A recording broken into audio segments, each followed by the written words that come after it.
thought that we cannot change it now, okay? And then we thought that it doesn't matter. You didn't know that. Can I speak? No. Sorry? Can I speak? Yeah. Yeah. If you want, you can sing and ask your questions. Yeah. All right, first of all, any questions? Any questions? I want to listen to you first. So firstly, about inequality. Yes, I'm not going to say that inequality is not present. Inequality definitely is a thing, and it has been a thing for a while. That is the main point. Inequality has been going on for forever, pretty much. It's been there from the entirety of human history. However, inequality was always way worse than it is right now. As my dear friend said over here, slavery was a thing, women's rights were way worse than the current. Can I answer? Yeah, sure. So slavery is more present today than it was ever before. There is more slaves today than it was ever before in history, that's first. And as we showed you, we previously gave you a graph, the Byzantine Empire has a Gini inequality coefficient index of 41, and right now it is at 60. Yeah. The inequality has grown more. The power is more focused on a singular small group of people today than it was before. And I just want to add something too. And the Byzantine and the Roman Empire was ruled by kings. So kings has all the power, you know that. Today we call democracy, but today the Gini graphic is increased almost 2 times before the Byzantine and Roman Empire.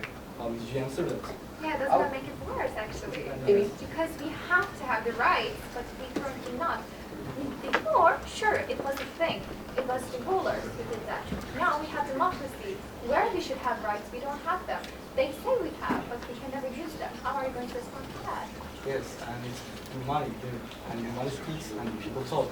So money does speak, yes. Yes, and today you just want to overlook to the question that you may ask, but it is not that reasonable, and you're not as responding to us. You are just agreeing with us. So in this thing, I think you wanna get dirty. I think we should let them Okay. present their point. Okay. Well, mostly, yes, of course. Then, personally, I did not notice.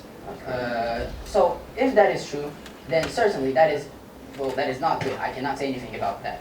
However, past that, if we look at overall other technological advancements, yes, while the difference is indeed rising, think about it like this. If all kinds of technology will advance, won't it be so that even the worst classes will be able to attain somewhat better technology? How come?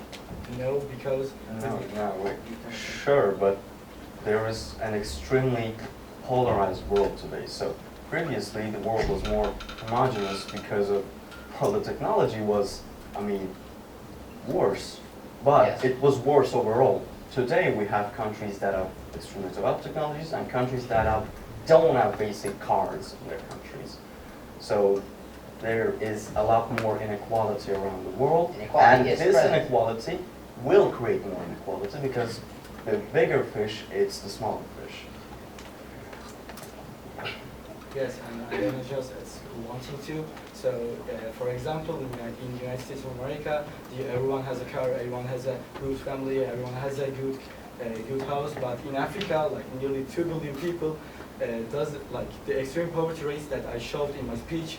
It comes from Africa and in the South Asia part, and in India, Africa, South Africa, Nigeria, the Democratic Republic of Congo, the civilians of that country does not any access to internet or basic education. You can search up and develop. Can I just say something? Speaking about the internet, if I'm not incorrect, you said that 30% of the world is currently in poverty, right?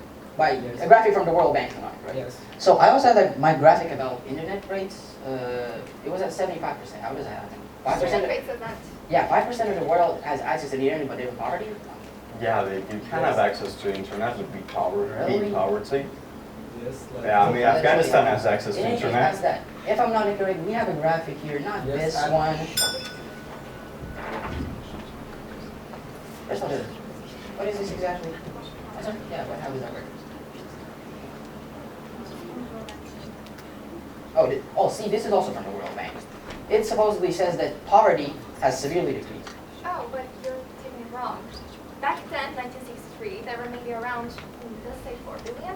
Right now we have about 12 billion. So of course it's going to say decrease, but that does not mean the amount has changed. Before maybe there were 1 billion people in poverty. Right now there are more than 3 billion. How do you say that's decreased? Just because the human race has, I don't know, got more and more, does not mean the rate has dropped. It is, yeah. Population. The population increased, that's why. Yes, and the traffic and the year that you showed. Yeah, all I'm going to say is, last thing I'm just going to add, technology is increasing, and I believe that although inequality is indeed still present, I believe that in the future at least, more people will be able to access these technologies, even though the inequality is indeed pretty high. That's all. Thank you. Thank you for listening.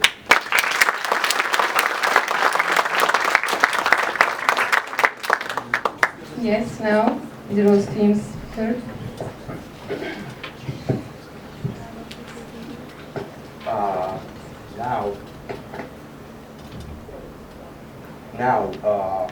Opposition have mentioned that the governments are more likely to face consequences today. Well, that is not true because, yeah, maybe some small governments are more likely to face their consequences of what they've done. But today we have nuclear power, we have nuclear weapons, and no country can ever force another country with nuclear weapons to answer for what they did. You cannot threaten a nuclear war because that means extinction of the world.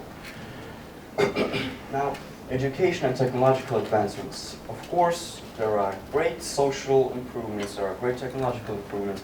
I'm curious, with what resources are you thinking that we will sustain this in the long run? About education, also technology. Education, fuel, chip production. Yeah, we're talking about our resources being limited. Yes. Well, first of all, that has always been a thing. We've never had infinite resources. The world has always been just a little globe of limited resources, and no kind of technological advancements would have made that infinite. But however, we didn't get infinite methods of attaining energy. The sun energy, for example, or solar energy, if I'm not incorrect. It is indeed unlimited, and we can pretty much produce it however much we want.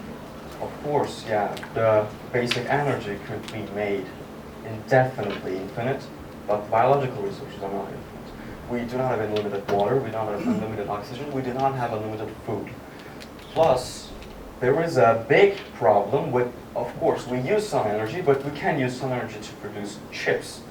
Those chips are essential to human life, and specifically for AI, phones, cars, laptops, and it is one of the most sparse resources that we have on Earth. And this will cause resource wars that you did not mention. Of course, we're going to a better society, but we will have resource wars because we are running out of it. We use too much. Too little percent of the human population uses too much resources. And no country wants to give up their comfort and their quality of life for others. This means the stronger takes the resources, and this means the weaker has to fight, and fighting means war. And I also mentioned AI previously, the prisoner's dilemma. It didn't go anywhere. We can discuss all of this, but we have a bigger fish, the bigger problem here. This technology is developing exponentially. It is not developing day by day. It's developing minute by minute. And the rates are going higher, higher and higher each day.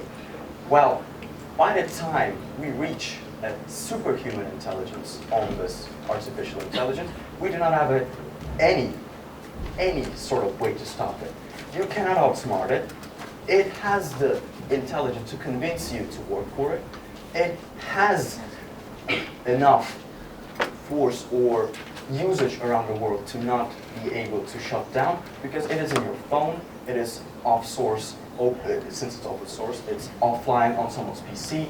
It can possibly create biological creatures to insert or control outside of the digital world. Now, we do not have a working safety strategy to stop this.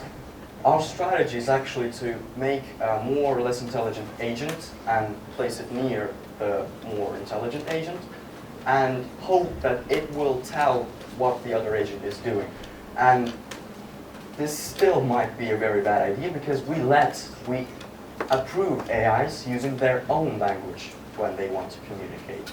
We don't really know how this technology works either. It's more of a black box. It doesn't function like a basic open and readable algorithm. It's more complex. It works like a brain. And we are not sure, and we cannot possibly predict what it will bring. But we keep developing it, and we will keep developing it because it's profitable. It is extremely profitable. Actually, the SP 500 stock is the first 10 top row, consists of a lot of AI companies.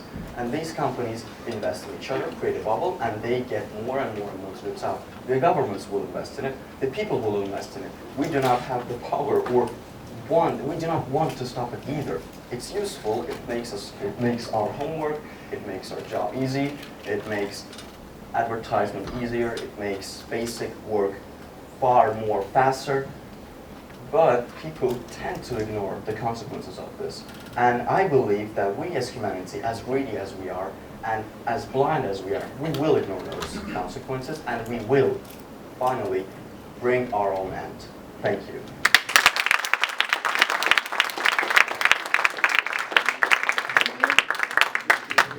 Students. Dear participants, our first session has now completed. The second session will be in this hall at 2 p.m.